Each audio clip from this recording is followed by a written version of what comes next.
As time passed by, the Arrowverse proved to be one of the greatest things to come from television, a universe in which many iconic heroes have been a part of. Named after its first show to take place in it, today, many spin-offs later, we have one big extended TV universe. And today, we're going to talk about the worst thing each of the main characters has done over the years. Enjoy. Barry Allen, The Flash, killed Cisco's brother. You wanna be me? Is that it? You wanna be a hero? Heroes die. Only if you can catch them. One of the darkest seasons, from probably the most popular show right now from the Arrowverse, has to be the second season of The Flash. The new villain at hand was Zoom, who, as it turned out to be, was not quite chilling when compared to the previous villain of the show, Reverse Flash, but creepy as ever. The death of Barry's father leads Barry to go back in the past, changing the timeline in the process. However, when Barry put back everything in place, back on track, there were some consequences from his meddling with the timeline. One of these consequences was the death of Cisco's brother Dante, and a big part of his death was because of the Flash. Kara Danvers, Supergirl, lying to Lena Luthor. Hi everybody, this is my friend Kara Danvers, or as she's known on her Earth, Supergirl. Being a very honorable character, Supergirl might possibly be the most worthy hero in the entire Arrowverse altogether. Therefore, a mistake on her part or doing something bad doesn't happen that often, and if she ever does something, it's a very minor mistake. However, her treatment towards Lena, her best friend, leaves a lot to be desired when it comes to her character in the series. Beginning as a recurring character in the second season of the show, Lena went on to become one of the most complex characters in the Arrowverse, mainly because of her respect towards her family's legacy. Time and time again, she proved very loyal, and Kara should have told her about her secret. However, she didn't, and on top of that, Lena was probably the last person who found out about it. Oliver Queen, Green Arrow, his status as a murderer. I am the Green Arrow.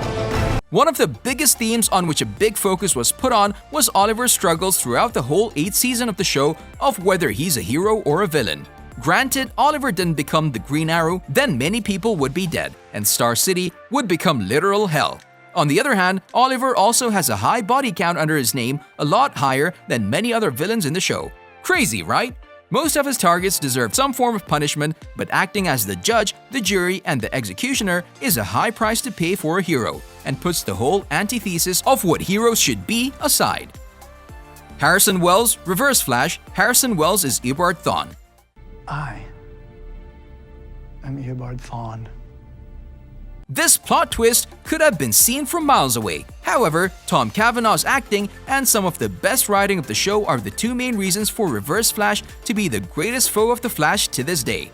Everyone considered him a father figure inside Star Labs, and then the whole team eventually found out about his true identity, him being the Reverse Flash. All of them were hurt and appalled. He has done some horrible things, from killing Cisco all the way to killing Barry and Iris's daughter, Nora. THEA Queen Speedy, killing SARA Lance. I killed Sarah. The first half of Arrow's 3rd season was all about the mystery of who killed SARA Lance, an act that no one saw coming, and also served as a big setup for what was yet to come, a preparation for even bigger events. However, the reveal that Oliver's own sister was the one who killed Sarah was met with even more disbelief than the murder itself, which is huge if you ask us. Of course, it was later revealed that she was actually controlled by her biological father, Malcolm MERLYN, and even though she was not held responsible for the murder, however, Sarah chose to go with Malcolm at the end of the 2nd season. If she decided to stay, Sarah would never have died. SARA Lance, White Canary, joining the League of Assassins. Now that we have ended at Sarah, she's next on the list. Anything that involves the word assassins can't be good, right? Thus, Sarah's journey to heroism starting in the actual League of Assassins seems quite surprising. In fairness to her, the situation was dire, so it was either that or she ending up in a watery grave. A brutal start for her, and the only thing she knew was killing at that point. What made things worse is the fact that when she returned to Starling City, she refused to let any of her friends know that she is in fact alive. A pretty lame move for a superhero. Laurel Lance, Black Siren, killing Black Canary's lover. You can call me Black Siren. Not every main character in the Arrowverse is a superhero. One of the franchise's biggest successes were the first grade bad guys and Laurel from Earth 2, the latter being a very effective supervillain. Her most shocking moment occurred during the 6th season of Arrow, capturing Black Canary's boyfriend, Vincent Sobel, aka Vigilante, and torturing him until he was nearly dead, and eventually killing him, and all hopes that she could be redeemed seemed to die right alongside this event. Alex Danvers killing Kara's aunt. Hank didn't kill Astra. I did. One of the closest siblings in the entirety of the Arrowverse are the Danvers. And like any other close siblings, they squabble and make mistakes. In Alex's case, it was less of an occasional mistake and more of an intentional stab in the back. With a kryptonite blade, of course, the only weakness for the likes of Kara and her family members. Kara's slightly evil aunt, Astra, was the main antagonist in the first half of the first season of Supergirl. Despite this, she showed real affection to her niece, which gave us the only reason for her redemption, the only quality good on her side, and slowly but surely, Kara was getting through to Astra, but her attack on Geoff Johns forced Alex and left her with no choice but to kill her, in order to save her boyfriend. Malcolm Merlyn, the Dark Archer, killing his own son.